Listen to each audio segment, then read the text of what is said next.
2019, 2024లో అప్పటి గవర్నమెంట్లో ఆంధ్ర రాష్ట్రంలో రియల్ ఎస్టేట్ మొత్తం స్తంభించిపోయింది. అంటే ఒక్క మాటలో చెప్పాలంటే నిద్రావ్యవస్థలోకి వెళ్ళిపోయింది. దాదాపుగా వేల మంది రియల్ ఎస్టేట్ వ్యాపారాలు కూలీగా మారిపోయినటువంటి దాఖలాలు కనబడ్డాయి.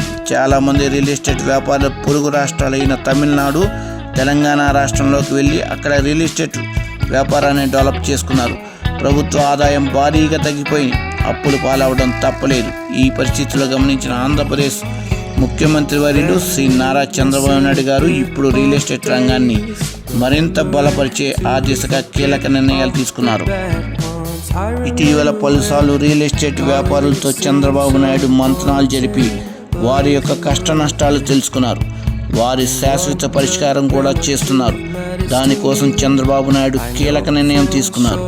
తక్కువ రేటుకి ఇసుక పంపిణీ చేయడం, ప్రభుత్వానికి చెల్లించాల్సిన స్టాంపు డ్యూటీని 4% ఉంటే కేవలం 1%కి తగ్గించడం, బిల్డర్స్ అందరికీ అన్ని అనుమతులు ఒకే వేదికపై అంటే సింగిల్ విండో ఇవ్వనున్నట్లు కూడా తెలిపారు.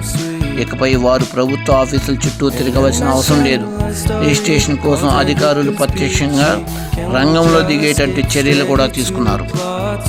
ఇల్లు, అపార్ట్మెంట్స్ నియమించుకోవాలనుకునే సాధారణ ప్రజలకు అఫిడవిట్ పథకం ద్వారా తేలికగా పనులు జరిగే విధంగా నిర్ణయాలు తీసుకున్నారు.